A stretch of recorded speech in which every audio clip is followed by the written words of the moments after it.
Kia ora koutou katoa, and welcome to the next of EMPA's free webinars. Ko Michelle Poole toku ingoa. I'm a director of EMPA, and it's my pleasure to be hosting today's webinar. I join you from New Zealand, where EMPA has been active since 2014. We acknowledge and respect ngā iwi Māori as the tangata whenua of Aotearoa, and we're committed to upholding the principles of the Treaty of Waitangi, and particularly to fostering our relationship with iwi Māori in emergency management. I also acknowledge the traditional custodians of country throughout Australia and their connections to land, sea and community. We pay our respect to their elders, past and present, and extend that respect to all Aboriginal and Torres Strait Islander peoples today. On the technical side, there's a couple of things I'd like to highlight with you. If you look at the bottom of your screen, you will see a Q&A button and also a chat button. These are the two to use. The Q&A button that you see on the left there is the one to use for your questions for Mark today. You type them in at any time and Mark will address them at the end. The chat panel is for you to talk to Mark or myself and to your fellow participants. Just make sure if you're going to use the chat button that you've selected all panelists and attendees at the top of your chat window so everybody can see it. If you have any issues or questions and you can't access the chat, flick an email through to conferences@empa.org.au. So that's the technical bit out of the way. Today's webinar is Ethical Insights into Managing Crisis and Adversity, a presentation from Mark Crosweller, who is the Director of Ethical Intelligence. Mark has 36 years of experience in crisis, national security and emergency management, leading major strategic reform in governance, strategy, policy, operations and capability. Between 2012 and 2019, Mark was responsible for briefing the Prime Minister and the Cabinet on disaster management and providing strategic policy advice on climate and disaster risk reduction and resilience. Mark is now the founder and director of Ethical Intelligence and senior advisor to KPMG, advising on climate, disaster risk and leadership ethics. He's currently finalising his PhD research on the ethical premise of leading people through the adversity and loss of disasters. So, Mark, as I hand over to you, I wonder if you'd be willing to begin by offering some thoughts about the ethical aspects of leadership in the context of the current COVID outbreak in New South Wales and more broadly in Australia and New Zealand. Thanks, Michelle. Good morning, everybody. So to start with COVID, I had my jab yesterday.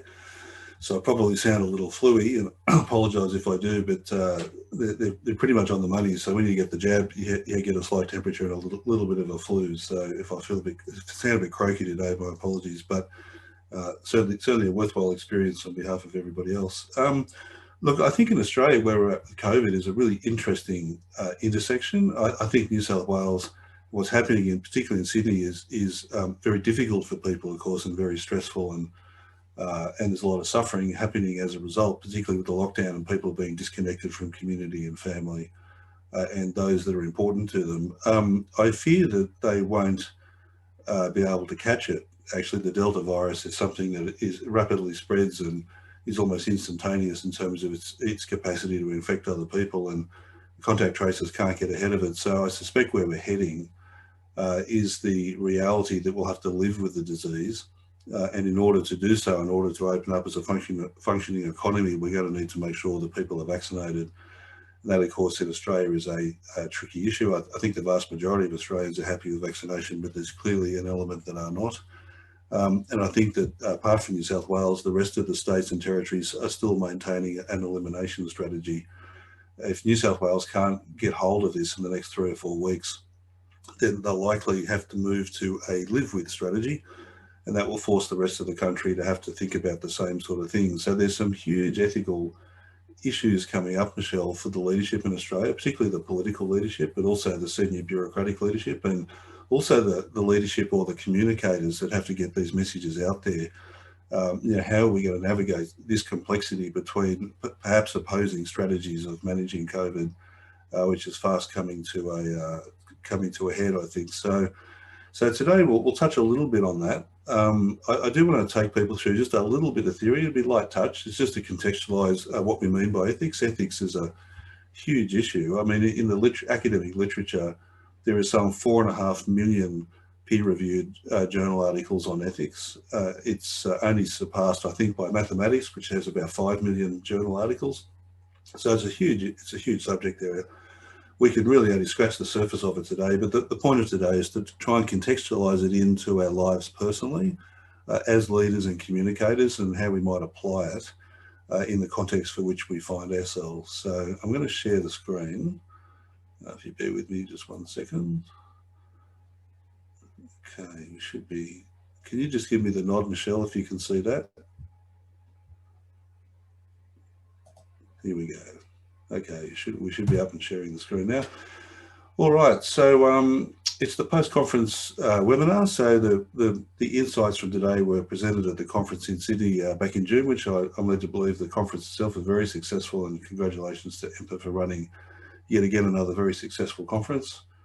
Let's just quickly go to the next slide. So I've opened up with this for many a year, particularly as Director General of EMA and then more latterly as the head of the National Resilience Task Force. But I continue to maintain in principle that the greatest measure of success in the business for which we are in, which is crisis and national security and emergency management and the like, is to uphold public trust and confidence, and particularly in the space of risk reduction, resilience, response, relief and recovery. So right throughout the continuum of our operating environment for which we find ourselves, there is in fact an obligation upon us to maintain trust and confidence. And part of the reason for that is that it's where people derive a sense of safety, a sense of security, a sense of being, a sense of identity. So by participating in society, we draw identity from that participation, and we need certain things from governments, we need certain things from institutions that allows us to function in a routine way, day to day, in such a way that we feel safe. And that is very much a part of what they call the social contract between the government and the citizen, which is part of being a participant in a nation state. So it's been with our philosophy and our political philosophy for about 300 years or so, since about the early to mid 1700s, the notion of social contract turned up. So it's been around for a long time. It's varied enormously over that period of time, but it is still true to say that people rely upon institutions for their sense of safety, sense of security and sense of well-being. And we carry that mantle as needing to be trusted in that context. The greatest mission, of course, is the reduction of suffering. That really, when we talk about ethics, and I'll talk about this more in a second, ethics is very much about harmfulness or non-harmfulness. It's also about flourishing and the goods, of course, and the benefits, but ethics does its best work in the context of reducing harm and suffering. So the greatest mission is to reduce suffering through ethics such as compassion or non-harmfulness, care and justice for all living and non-living beings. So I've kind of expanded my thinking on this over the last 12 or 18 months. I used to say, for all humans, but if you take a total planetary ecosystem view of the world in which we live and the interdependency and interconnectedness that we have with that world, there is in fact an obligation upon us to the best of our ability and the extent to which we are able to protect the planetary ecosystem. And so the ethics of compassion, non-harmfulness, justice and care need to extend right across to those realms as well. So it's no small feat. Of course, it's no small sense of responsibility, but if we participate in institutional life, if we represent governments or agencies, entities, NGOs, or even the private sector that participates in this space, then these obligations do in fact fall upon us. So some of the philosophers say or argue essentially that, as I said before, that harms are more important than benefits or goods. So ethics deals with benefits, goods and harms. Essentially flourishing. It's the harms and the sufferings is where philosophy does its greatest work. It's true to say that there's not a person or a sentient being, or from a multi-species justice perspective, a non-sentient being that doesn't suffer or doesn't have a propensity towards suffering. Suffering is a difficult word to talk about because it implies pain and discomfort, dis-ease, negativity, but it's also a part of life. And I think we get ourselves in the strife as a humanity when we ignore it. And I'll talk a little bit about that because it's fundamental to this lecture today about the way we see vulnerability, which is the susceptibility towards harmfulness. We look at it in such a way that we in fact ignore much of it, and we ignore much of it at our peril. I draw briefly from Buddhist thought for a couple of reasons. One, I'm Buddhist, but secondly, and in fact more importantly, that the first noble truth of Buddhist thought is probably the most profound way to describe the nature of the human condition to suffer.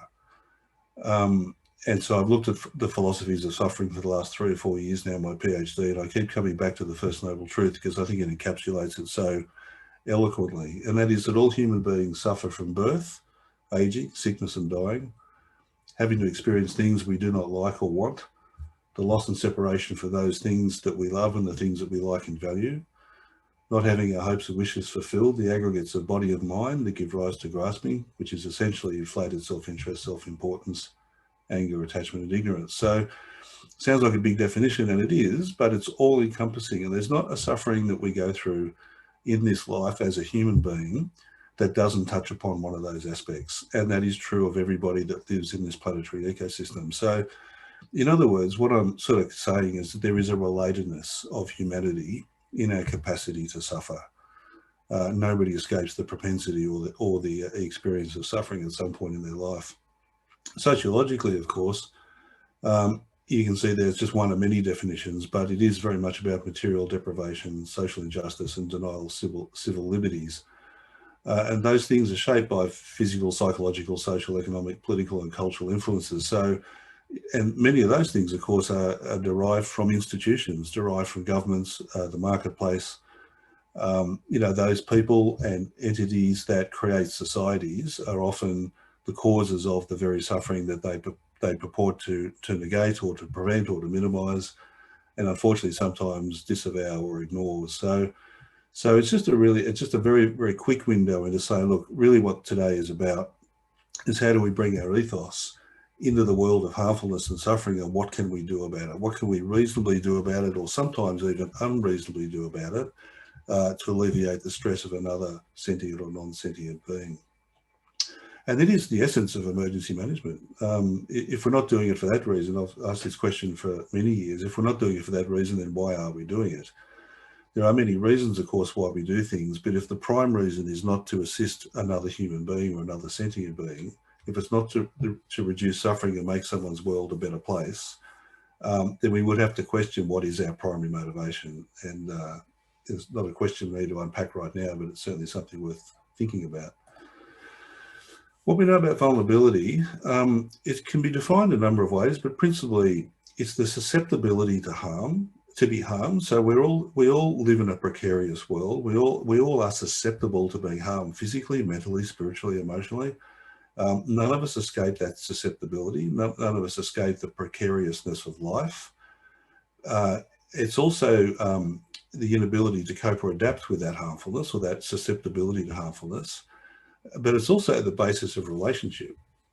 And I think many people would understand this intuitively, if not explicitly, that if you're not vulnerable to someone that you care about or someone that you're in relationship with, then you really don't have a relationship. You probably have a transaction, you probably have a presence, but it's unlikely that you'll have a relationship. And it certainly seems to me that what is very much called for in emergency management and national security more broadly is that people want relationship between leaders and those that are being led, or those that are having decisions made on their behalf, that they want to be in relationship. And that doesn't have to be an intimate relationship. Of course, they tend to be left to the families and the partners and the husbands and the wives and the children. But relationship extends way beyond that, of course. And I use a term often, what's called professional intimacy, which is where as professional leaders, we have to give something of ourselves in order to make a connection.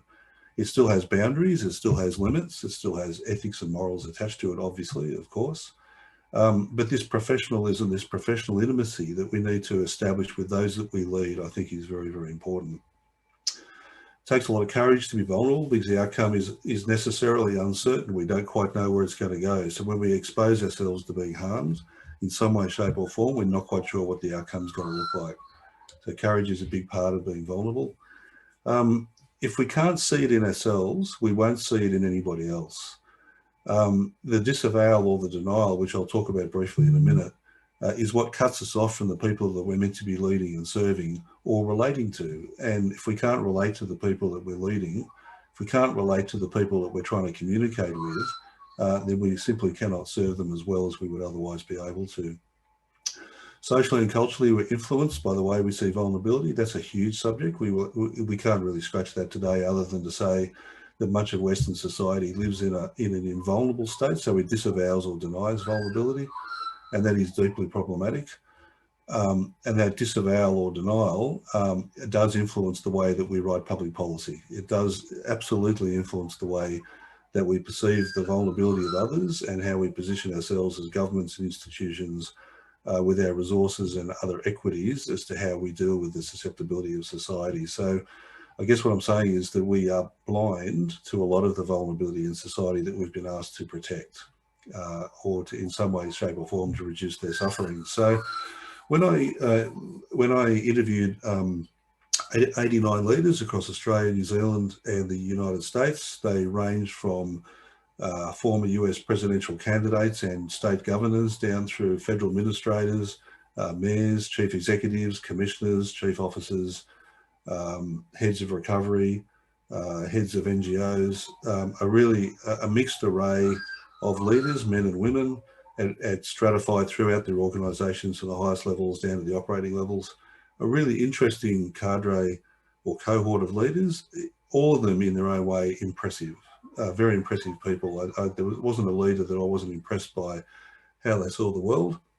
And they're very honest about how they saw that world. And this is some of the things that they talked about. So they did see themselves as vulnerable, about 3/4 of them. And a little bit more than that showed their vulnerability at work, which I thought was impressive. But unfortunately, they perceive vulnerability more as weakness than as strength, or it was perceived as weakness more than strength, even though they were happy to show it. They saw an enormous amount of denial or disavowal of vulnerability. So about 90% of them said they had witnessed it, and it was quite significant. And even more so had witnessed arrogance and overconfidence. And that kind of attaches itself to the disavowal or denial of vulnerability. So when we disavow or deny vulnerability, we can't see it either in ourselves or in others. It does tend to promote an arrogance or an overconfidence about our place in the world and our effectiveness, and that is blinding us. So there are people that need protection or that need our assistance or support that we cannot see. We cannot see them because we're overconfident. We have an arrogance in culture that prevents us from seeing it. It's difficult to say, but I think most people, and certainly the witnesses, the participants in the research, were very big on this, that there was much work to be done in the space of understanding suffering and loss and so on and so forth. So when vulnerability is seen as negative, it looks like these things. So, there's doubts over an individual's competence, antagonistic attitudes. You can read them there for yourselves. I don't need to take you through all of it. It certainly promotes bullying and harassment. That's rife and endemic in institutions these days. It's unfortunate. There's a lot being done about it. It's commentated on a lot. It needs to be. The big question is, how do we tackle it? How do we deal with it? And part of my premise and argument is to say, well, we really need to go and revisit our ethics, and particularly ethics in our leadership, to make sure that we hold the right ethics in our mind as long as possible, as often as possible, to combat some of these unacceptable and harmful behaviours. But you can see there that when we deny vulnerability or we see it negatively, it produces a range of negative effects. And these effects are pervasive, and they move through our organisations, through our leadership, and they spill into community. And we're criticised for these things. So when I looked at the witness statements from 3 public inquiries in the Queensland floods, the Victorian bushfires and Hurricane Katrina, you could see the dissatisfaction of the citizenry coming out through some of these attributes of denial of vulnerability or arrogance or overconfidence. So we were creating the causes of our own criticism, or criticisms that were coming towards us. And the denial of vulnerability was at the heart of that. In a positive sense, it shows our humanity, of course, and then it speaks to our ethics. It speaks to our capacity to be compassionate, to be trustworthy, to relate, particularly to the loss and suffering of others. And it attenuates and it calms down our cultures. And our cultures tend to be more inclusive, more participatory, more pleasant, more productive. So this vulnerability is sitting right in the middle here. It's sitting right in the middle as the key to this. And just to remind everybody that it's the susceptibility to be harmed and the inability to cope is what we're dealing with here. So we do need to minimise it. We do need to manage it wherever it turns up, but we do not need to disavow or deny or ignore it. Because it's when we do that, we create the circumstances which causes us and everybody else a lot of harm and a lot of suffering. So the 6 things to remember about vulnerability: it's a fact of the human condition, and it's our shared experiences form the basis of our ethical obligations in response to others. So the fact that we all share in the precariousness of harm means that we share in the ethical obligation to do something about it. This is fundamental to leadership. It is really baseline stuff in terms of ethics, that we have an obligation of non-harmfulness. We have an obligation, wherever possible, to do no harm. And in other sectors, there are Hippocratic oaths, such as in the medical profession and in the engineering profession, about do no harm, and so on and so forth. And I think we should really think about that in the context of emergency management and national security more broadly, about what does that mean inside of culture, outside of culture, in our communities, and so on and so forth. So when we deny it or disavow it, it causes us great grief, leads to increases in suffering. We need to manage and minimise it, of course, which leads to decreases in suffering, and it can be seen positively and negatively. So it is the basis of relationship, it is the basis of relatedness. So I'll just leave you with that thought, and we'll move on now to how we need to look at disasters. So contextualising in the context around suffering and harmfulness and vulnerability, disasters are much more a matter of the heart than the head. And anyone who's been around the sector for a while will tell you that there's a lot of truth to this, that how people feel is often more important, or at least as important, as what they think about a disaster. So if leaders, communicators, managers, operators in the space of emergency management don't make the connection between the heart and the head and the people, then we come across as being arrogant, disconnected, unrelatable, and insensitive, as an example. So it is really important to see these two aspects as head and heart. They're operating together. They're equally as important. We need to access both. Disasters are transformational, of course. People change, landscapes change, climate changes, circumstances change. We can't go back. The transformation is a rupture. For the larger disasters, it's a significant rupture in society, and it's a significant rupture of the human mind. So we can't go backwards. We can't recreate the thing that we've left. In philosophy, they talk very much about, what happens when truth turns up. Truth changes things. And I think the thing about crisis and disaster, particularly severe to catastrophic, is that on some level it reveals the truth about our societies, about how and where we've placed ourselves upon the landscape, the extent to which we've accepted or adopted the forces of nature into our societies, and the extent to which we can live with them, which is really the fourth point here about not natural. So they are a rupture, they expose a truth, and it leaves us with choices about what we do about that. And those choices are in part ethical choices about the harmfulness that has arisen, and what do we do about future harmfulness in the context of trying to minimise it wherever possible, and seeing it through the lens of precariousness, susceptibility to be harmed, or in other words, through the lens of vulnerability. How do we manage going forward, embracing vulnerability as an aspect of the human condition that needs to be minimised or managed, but also holds us together as a humanity. So the ethics I'm going to talk to, or have been talking to, and will briefly talk to today before we get to some results, is virtue ethics. So in normative ethical theory, there's virtue ethics, deontology, and utilitarian or consequentialist. So the virtue ethics were pretty much the first ethics that humanity navigated from the days of Aristotle and Plato and Socrates all the way through to about the 1700s. We then hit the Enlightenment period. We then moved to logic and reason and rational thought for our ethics. That was deontology, sense of duty, sense of obligation, sense of reasonableness, and then also utilitarian, which is the greatest good for the greatest number, or outcome-focused ethics. So the reality is we need all of them. So we need ethics of character, which is virtue. We need ethics of deontology, which is duty and rules. And we need ethics of outcome or greater good for the greatest number. So we actually need all of them. We operate through all of them. The ones we're talking about today principally are virtue ethics. So ethics of character, how we position ourselves our way of being in the world. So what is it we bring to mind, and how, and once we bring it to mind, how do we think, speak and act in the world? Because it's through thinking, speaking and acting, we're in fact creating the very world that we're operating within. So it's what makes virtue ethics so important. It's part of character, it's part of identity, it's part of how we define ourselves, it's part of how we place limits upon ourselves in order to seek an identity as to what we stand for or will or won't accept. That's enough of normative ethical theory for today. Why the virtues? They move us from ignorance to wisdom, so we become wiser people when we operate virtuously.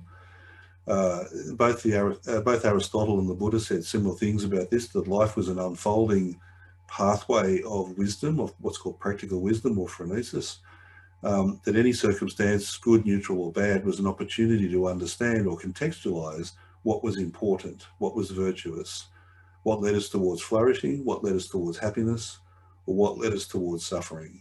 And every experience, good, neutral or bad, shapes that opportunity or shapes that interpretation or the meaning that we bring to it, which helps us to determine whether life is good or kind of not so good.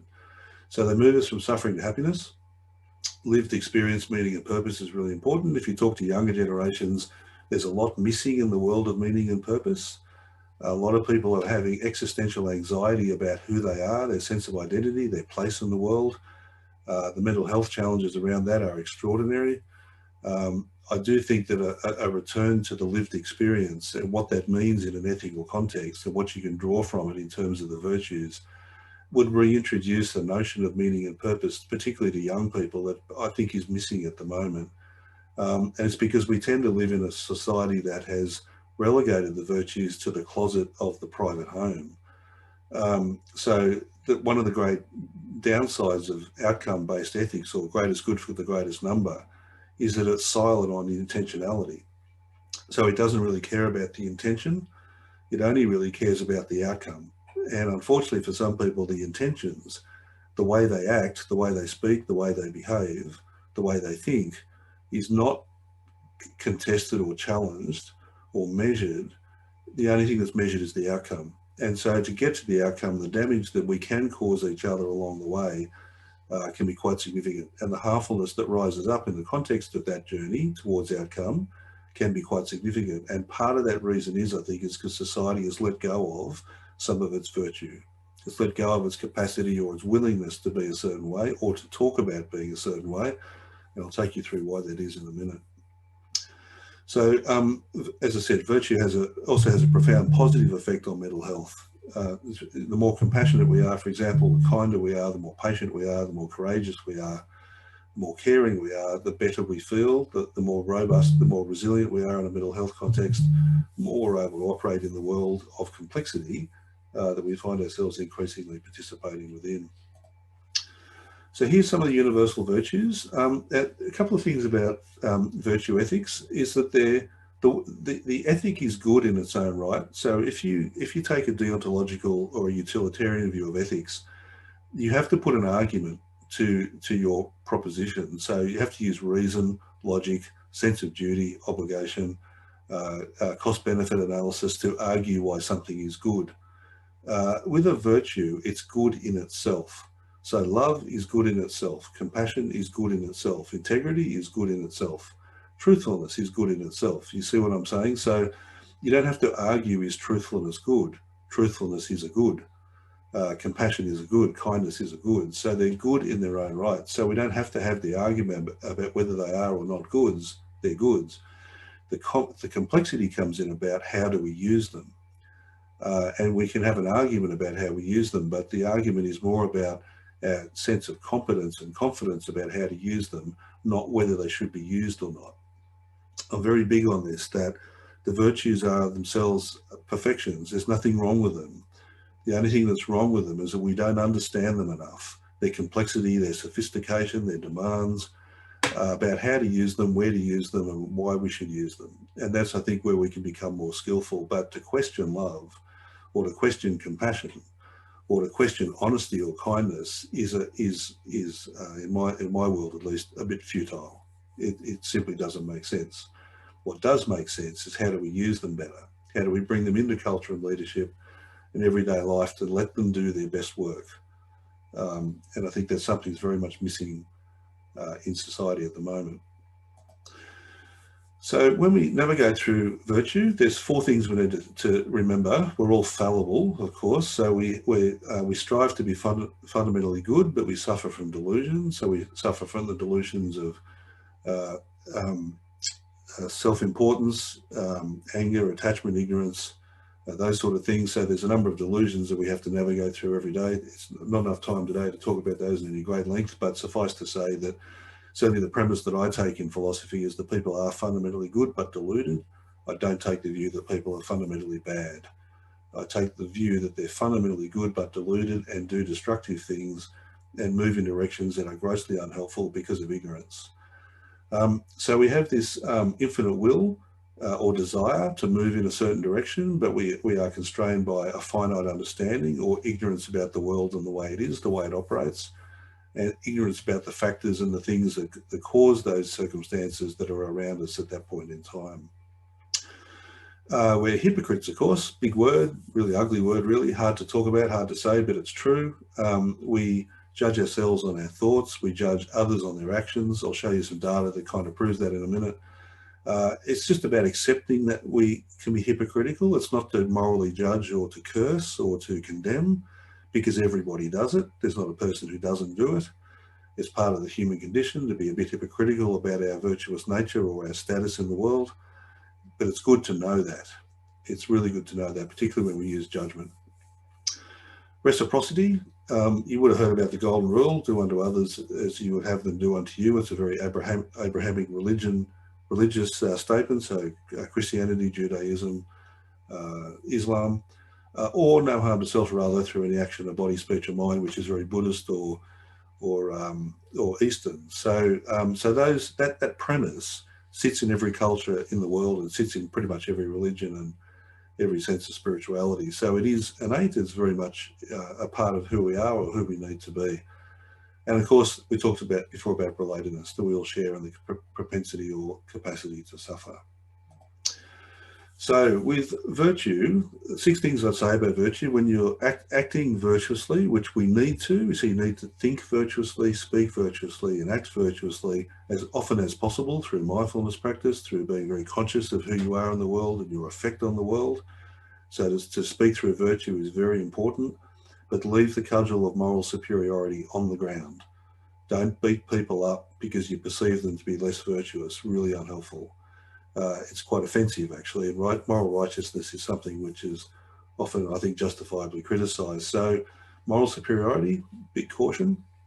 You may hold in your mind a comfortable feeling of being competent in your morality and your ethics, and I think you have a right to be that way. Do you have a right to impose that upon somebody else? I would strongly argue probably not. But it's good to know that you are internally, at least. Commitments must be self-declared. They can't be bestowed by someone else. So no one else can put an obligation upon you to be ethical or virtuous. Having said that, the recognition has to be placed upon you. It can't come from you. So the commitment must be self-declared, but the recognition has to be bestowed. So it's bestowed socially. It's bestowed by others who see you in action.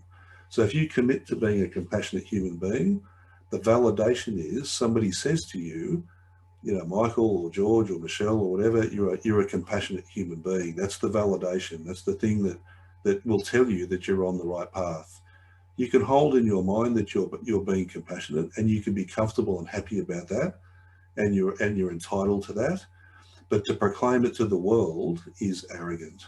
It has to be bestowed by someone else. Standards of virtue must also be self-determined. So there are standards in society, of course. They vary based on culture and social norms and so on and so forth. So there are standards, but they're variable. But ultimately, we need to set the standard for ourselves. There's a really good question in terms of standards. When we set the standard and we don't meet it, what do we do? Do we change our behaviour, or do we lower the standard? It's a really interesting question. People would say, "Oh, I changed my behaviour," but more often than not, people actually just lower the standard. And that's, if you're going to be a leader of any great effect, you've got to change your behaviour.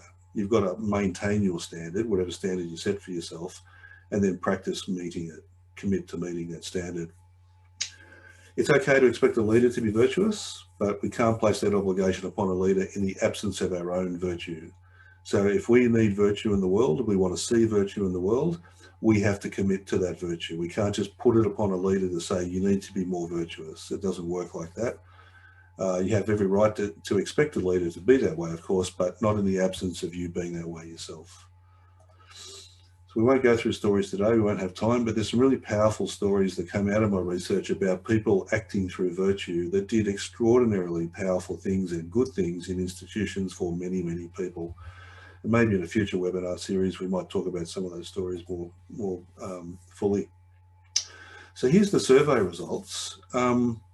Now this was taken, there's about 20 odd people I think that replied to this, so it's not a bad sample. It's not as big as I would have liked, but it's a reasonable sample in the context of EMPA members, in the context of communicators. You can see there that integrity is pretty high, truthfulness, trust, justice, compassion.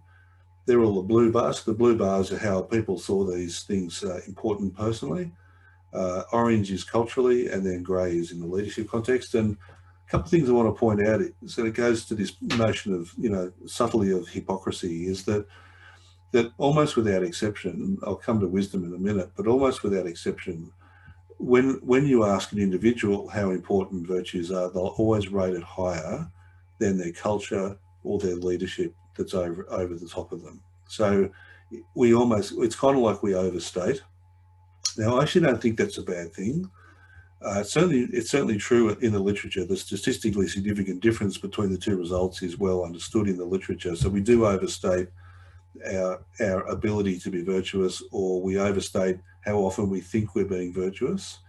We're not as virtuous as we think we are. If we were to really go into the practice of mindfulness and have a look at our daily behaviours and our language, and our thoughts as well, but more about behaviour and language, we would soon discover that we have work to do, that there is improvement to be made, and that is true of everybody. But the mere fact that we set the standard high is a good thing. What we have to do now is meet it, which comes back to my earlier point. So if we set our own standard and we set it as a high standard, and I think we should, then we should practice meeting it. We should get better at what it means to have integrity. We should get better at what it means to be truthful, to be trusted, or to act with justice. We need to know about these things more than we've ever needed to know about them before. As leaders, I think the biggest thing that's missing in leadership, or is insufficient in leadership, is the virtuous nature of leadership. It's not to say that leaders aren't acting in this way in some way, shape or form. They are, but not enough. We know this. We know it of ourselves. We know it of the people that lead us. We know it of our cultures. We know it of our organisations. And I think it's time we started talking about what these things mean for us, because they mean very important things. If I take you to wisdom, this is really interesting that we almost level peg between leaders and culture with wisdom. We don't see ourselves as particularly wise as individuals, and I'll show you quite a stark example of that in a couple of minutes. But it's really telling for me that that despite all that we learn and all that we go through and all of the trauma that we experience and the crisis that we manage, we seem not to be able to at least admit that we're developing a wisdom about life, about what's happening in our world. So much of adversity and crisis, if I go back to Aristotle and the Buddha, would say that the greatest learning is in adversity. The greatest learning is in the suffering of humanity. Confucius had a saying that wisdom was learnt one of three ways. Reflection was the noblest. So reflection, which is, looking back on life and looking back on history, particularly human history, to take the lessons, to avoid the suffering into the future. Imitation was the easiest. So follow your guru, follow your instructor, follow your teacher, follow your priest if you happen to be religious. Or experience was the bitterest. So it went from reflection to imitation to experience. And it went from the noblest. So reflection was the noblest, imitation was the easiest, and experience was the bitterest. And for most people, wisdom is learned through bitter experience. So we've got this problem here in culture, I think, where we go through a lot. We go through an enormous amount. We see an enormous amount, but we don't consider ourselves to be wise. We don't seem to draw wisdom from it. And I can't help but wonder whether that's because we disavow vulnerability, because we deny it. We disavow it, we ignore it, we don't engage with it, and therefore we're not taking the lesson, we're not taking the insights about what it can give us. Many a philosopher has said there's beauty in every experience, and I think that is true, certainly in my own career. And you know, many of us would have seen a lot. I certainly saw a lot, in particular on the front line, but all the way through my career I saw things which were quite confronting. But I would have to say, even in those confronting experiences, there was some beauty. There were some things happening which were quite extraordinary in terms of the nature of the human condition to help each other. We really need to grasp this and to go back and have another look and say, well, what is all this adversity actually trying to tell us? So let's have a look at non-virtues. So these are the things that work against virtue. So, and I'll show you how these two things contrast and compare in a minute, but you can see that inconstancy, we actually top the tree with inconstancy compared to our culture or our leadership. So we're inconsistent in our own approach. We admit that as individuals. On every other non-virtue, you're pretty much seeing the same thing, that we understate the non-virtue of ourselves and we overstate the non-virtue of our culture and leadership. So particularly if you have a look at blame, so we tend to don't see ourselves as blaming too much. We rate it down at a 3, but we see our organisations through culture at a 5, and we see leadership at almost at a 4. So there would be a statistically significant difference there if I was to assess it. So again, we downplay our non-virtue and we overplay or overstate our virtue. So I'll say what I said before. I think that's actually okay. So to overstate virtue means we're setting a standard. We just need to meet it now. And if we're going to understate the non-virtue, let's set that as a standard and meet that. So if we're going to say, oh, we're not particularly selfish, then let's actually not be that way. If we're going to say that we're not particularly angry, then let's make sure we're not. If we're going to say that we don't discriminate, let's make sure that we don't. Does that make sense? So these things are working against us. They're in our minds all the time. We operate through them consistently or often, and they're undermining virtue. They're undermining our capacity to be a different way.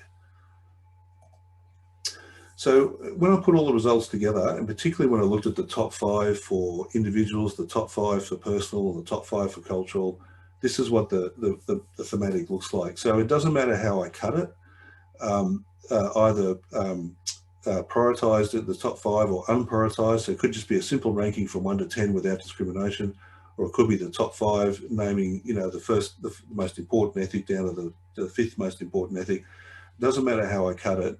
Integrity sits at the top of the tree for the sector. It is the most important thing, and integrity was the most important ethics of the 89 global leaders I interviewed. So it is very important to us to have integrity. Here's the rub with integrity. It's not actually a moral virtue. It's what's called an epistemic virtue. So it's a virtue of knowledge. It needs to be accompanied with a moral virtue. So and the example they use in philosophy is that Adolf Hitler had integrity. Adolf Hitler's words and actions lined up. Adolf Hitler did what he said he was going to do. Was it moral? Absolutely not. Absolutely not. We get that. We really get it. But to test it through a normative frame, then he had integrity. And it's really quite disturbing to think that that is in fact true. But from a normative ethical perspective, in fact, does hold a truth. It does hold, the argument does hold weight. So we need to couple integrity with other things. So being trusted is a moral virtue. To be wise, compassionate, have humility, to have courage.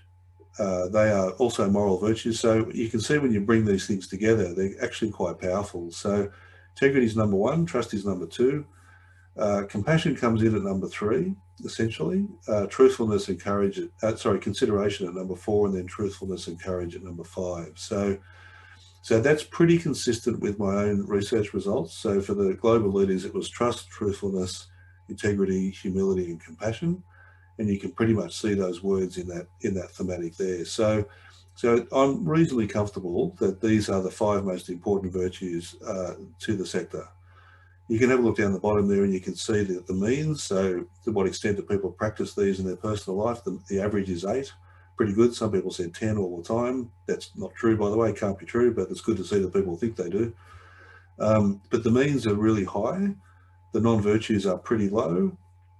The constraints or limitations on exercising the virtues is pretty low, which is good, 3.8. So in other words, we're in a good space. As a sector, we're in a pretty good space, but there's work to be done.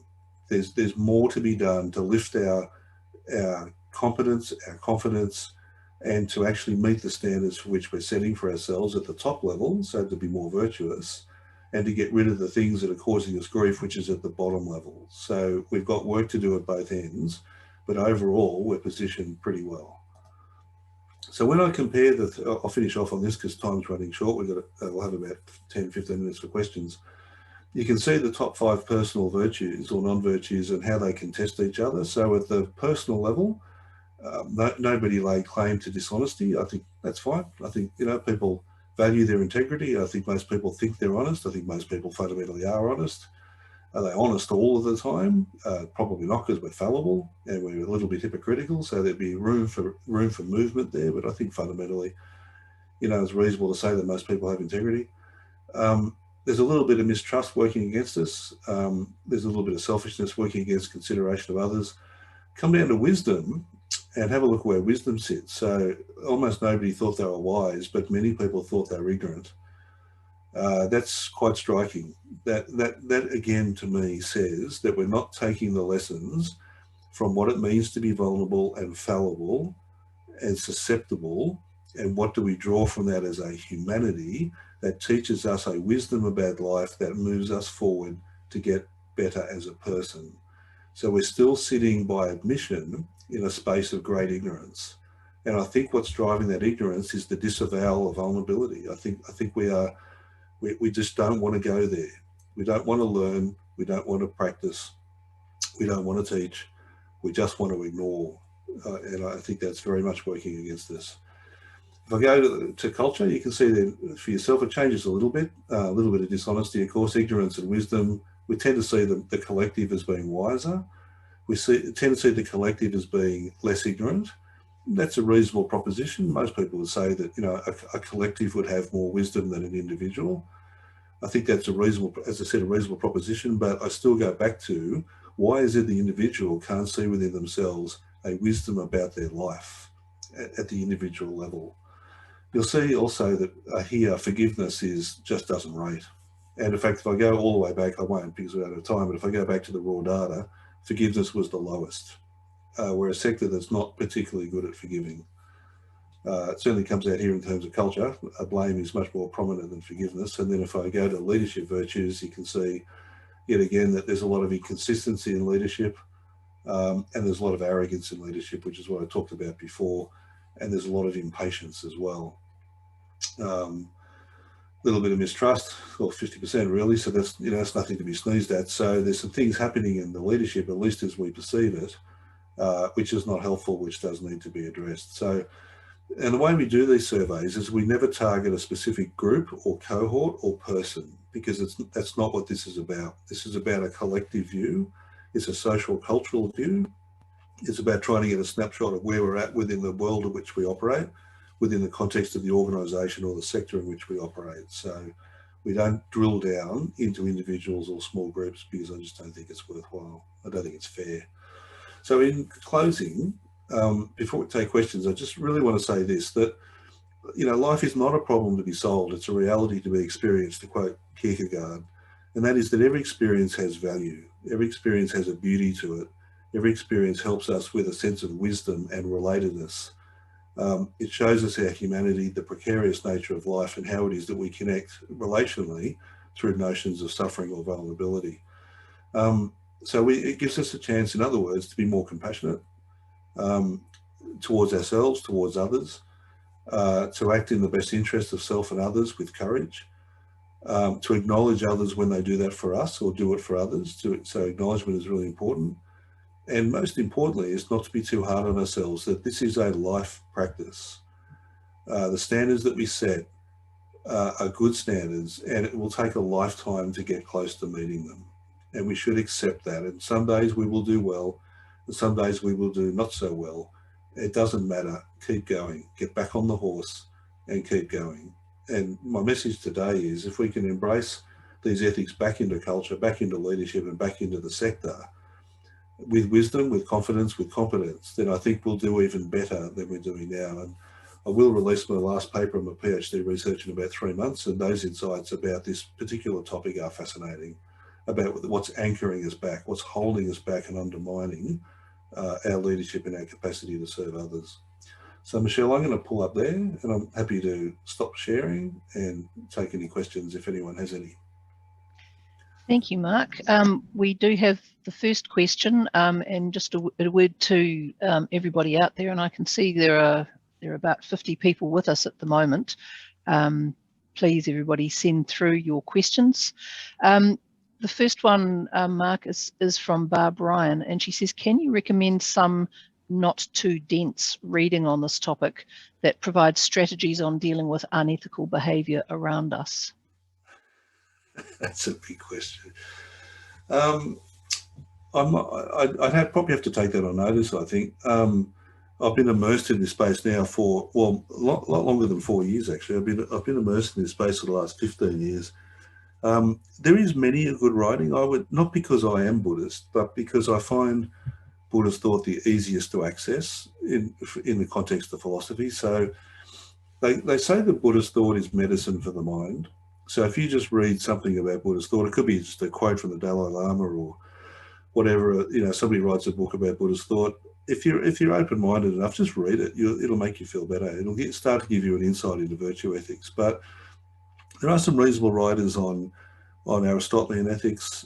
There's some good writers on virtue ethics, but unfortunately, most of them will take you into the world of normative arguments and how they establish the premise of the basis of why they argue for the ethics and why they're important, and they are difficult reads. There's no doubt about that. If I was to be entirely self-indulgent, I suppose I get a chance to be on a webinar like this. My blog page on my website is an attempt to simplify some of these things.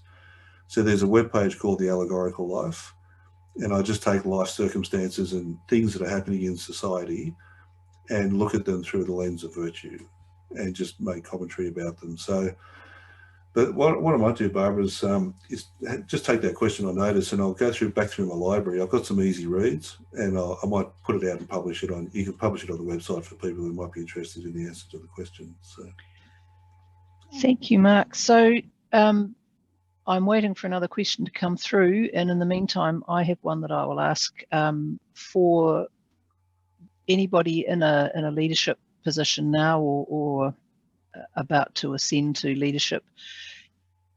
Is there, I understand, noted what you said about not being too hard on yourself, but for people who actually want to start living what you've been talking about, is there one non-virtue that might be more harmful than all the rest that you would recommend as a starting place? Absolutely, anger. There is no good news in anger. If the human mind didn't have anger in it, there would be no violence in the world. The root cause of all violence is anger, whether it's verbal, physical, spiritual, emotional, financial. It comes from an angry aspect of the human mind. We all have it. It's a natural emotion. It's just not a helpful one. And in archetypal psychology and in mythology, anger is usually associated with fire. And the reason it is because when you drop a match in certain circumstances, that fire can take off real quick. And that's what anger does. It can take off really quickly. The antidote to anger there's a number of antidotes to anger, but one of them is patience, to be patient. And if the mind is full of anger, then it's usually smart not to speak. It really is. I think I see so many people operate through anger, and for example, some people argue that anger is a good motivator. Anger will tell you something's wrong. To that extent, it's useful, but to wallow in it is dangerous. So anger will cut across your moral compass, and it'll say something wrong here. So I don't agree, something wrong. A harm has been committed, or a crime has been committed, or an injustice has been committed. Anger will tell you that. That's useful.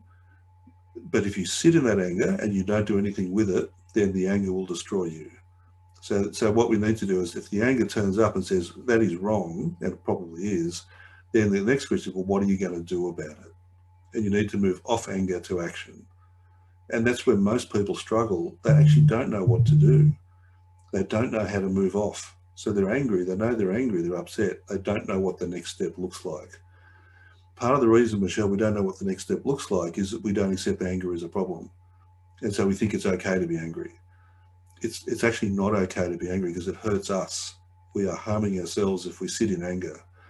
We need to move forward from it. So you take it as a motivator, take it as a signal, but we need to take the next step to affirmative action, non-harmfulness, pathway to a greater sense of happiness or flourishing or well-being or resolution or forgiveness. That's the pathway. But most people, unfortunately, that's not true. Some people struggle with the next step. Thank you, Mark. Yep. Now we have had a bit of a flood of other questions coming through now, which is fantastic. So the first one I see is from Ian Mannix. He's saying, how can ethics be embedded into the everyday life of an emergency agency? So I think the ethics that trumps everything is non-harmfulness or compassion. And I think as a sector, we have to very much engage with what harmfulness looks like, what it sounds like. We know it in the context of a flood or a fire or a storm or a cyclone or a terrorist event. It's highly overt, and we can see unambiguously what needs to be done. What we can't see is harmfulness inside a culture, harmfulness through our leadership, harmfulness in the way we treat others on a day-to-day basis. Those things are let go because the organisations are largely geared to a utilitarian ethos that says that greatest good for the greatest number, cost efficiency, benefit, effectiveness, entrepreneurship. There are social and cultural forces at which we operate which completely dismiss the virtuous nature of character and not interested in it. And so people are acting in a way which is in fact harmful and non-virtuous in order to try and get to a better outcome. And we get the outcome, Michelle, but it's nowhere near as good as it could be. It's nowhere near as good as it could be. And the damage we cause along the way sometimes is significant because we ignore it, because we're only after the outcome. So if we got better as a culture, as a sector, on what harm really looks like, what it really means to harm somebody or something, and we practice non-harmfulness and we committed to cultures of non-harmfulness in a planetary ecosystem sense, in a human relationship sense, in a personal sense, we would do better. And what my research will show, the last paper I'll publish in the next couple of months, will show a pathway about how to do that. Today's not an ad for that, by the way, it's just answering the question. But non-harmfulness, I think, is fundamental. And I think we've really got to buy into what harm really looks like, because it's related to susceptibility or vulnerability. You know, if we accept that we are vulnerable as a humanity, we need to minimize and manage it, but we ought never deny or ignore it. The minute we deny, ignore, or disavow, we allow it to flourish because we can't see it. And the minute you take your eye off harmfulness, it just flares up. It just turns up everywhere. Thank you, Mark. So the next question is from Catriona Ingle, and she says, how do you encourage those around you to be humble? By example.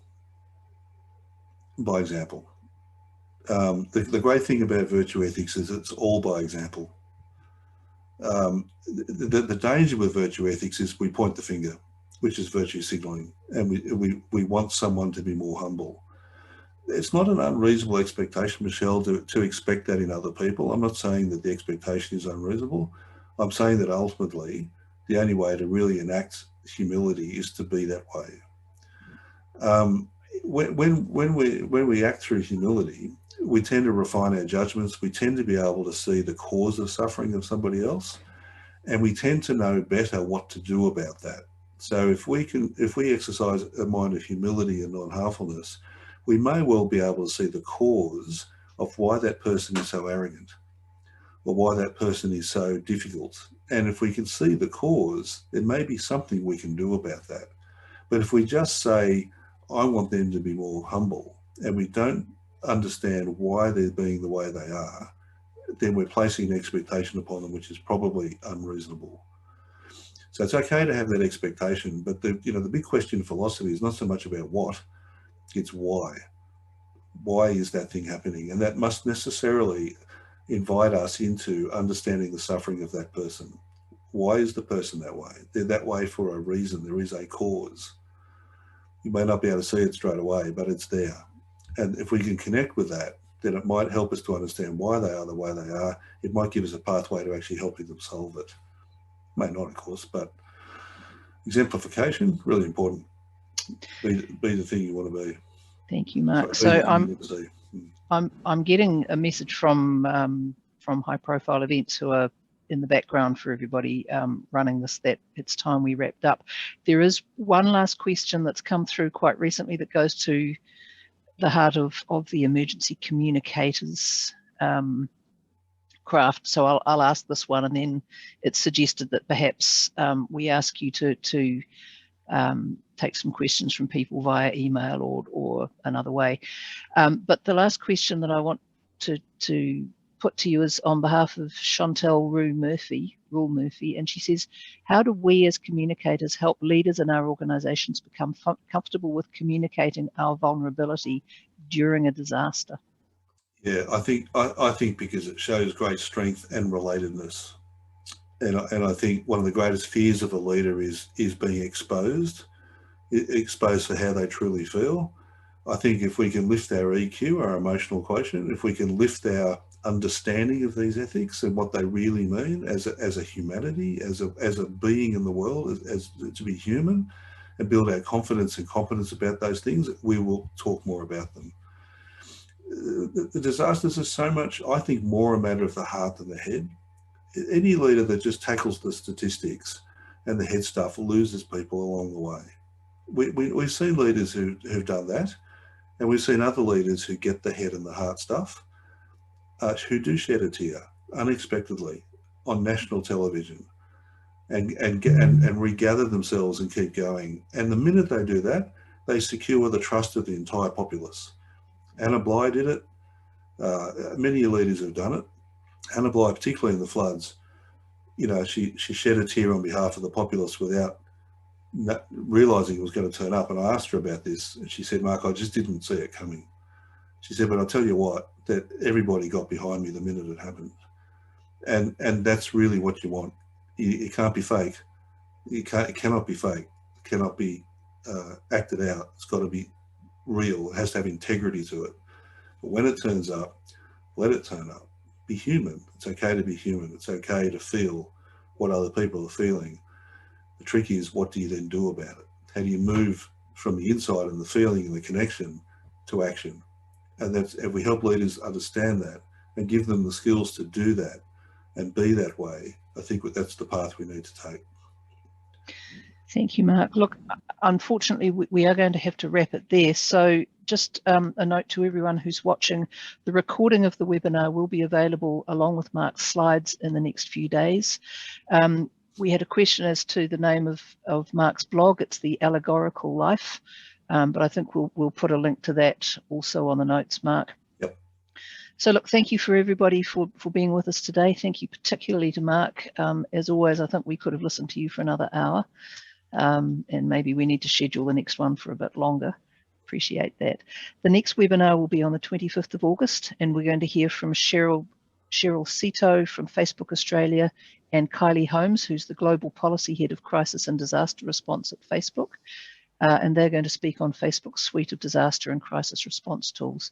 So thank you very much, everybody. Thank you to High Profile Events. Thank you to EMPA. And thank you particularly to you, Mark. That's it from us.